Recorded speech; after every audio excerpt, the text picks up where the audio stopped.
Just finished The Land of Stories, The Enchantress Returns on my YouTube channel, so I wanted to give a quick summary and book review. I'm going to start out with the summary. If you want a more in-depth summary, please let me know in the comments below, but I'm going to make this really brief, that way I can get right into the review. In the beginning of the book, we learn that Alex and Connor's mom, Charlotte, has been kidnapped by the Enchantress. Their grandmother, who is the fairy godmother of the Land of Stories, does not want Connor and Alex involved in finding their mom.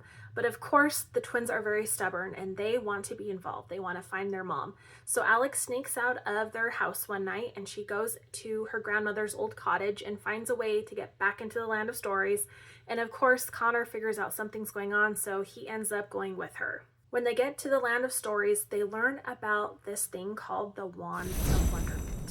And Froggy tells them about a book that is based on this Wand of Wonderment. Basically, the twins have to find the items of the most hated people in the Land of Stories and put them together, and they can create the Wand of Wonderment to stop the Enchantress. The twins discover that the Enchantress is trying to take over the fairy tale world and the real world, so they're on a mission to stop her, and the Wand of Wonderment is going to help them. The twins get together, they form a crew, and they go on these adventures to find all of the pieces to put together so they can create the Wand of Wonderment, get their mother back, and stop the Enchantress. Here is my book review. I give this an 8.5 out of 10, and here is why. One of the things I don't like is how long it takes to get into the adventure. I just feel like it takes too long for the twins to finally get into the Land of Stories. I feel like it's too much of a buildup. I wish it would have gone a little bit quicker so that way we could have focused more on the adventure. The second thing I don't agree with and I still think about is the Sea Witch chapter. The twins are trying to get the most prized possessions, and they say that the Sea Witch's most prized possession is her pearl necklace. But yet, when they show up to meet the Sea Witch, she offers to trade the necklace for Queen Red Riding Hood, who isn't really Queen Red Riding Hood, it's just Goldilocks trying to act like she is the queen. I just feel if this is truly the Sea Witch's most prized possession, why would she be willing to trade it at all? Those are just my thoughts. I feel like there wasn't enough of the twins trying to get the necklace other than her freely trading it for the queen. That's just my thoughts. It just doesn't make sense how it's her most prized possession if she is willing to just trade it. Now let's jump into the positives. I do like how this story is written compared to the first one.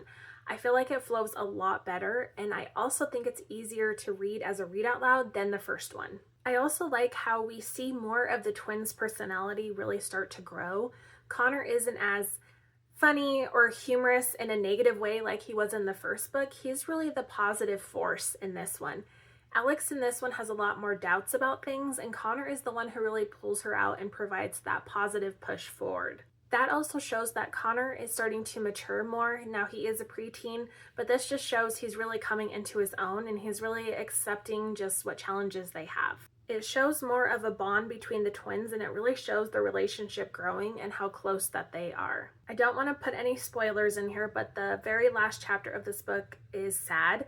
I held myself back from crying. There was a couple times I had to re-record because I was just crying. So the ending catches you by surprise and it will make you cry. I like that it made me cry though, because it shows just how connected I was to this book.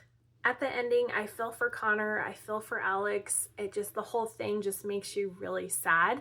However, I'm really excited for what's going to happen in the next story because it makes you wonder how they're going to overcome this challenge, what's going to happen next. So I understand that he left it on a cliffhanger, so that way you would want to read the next book.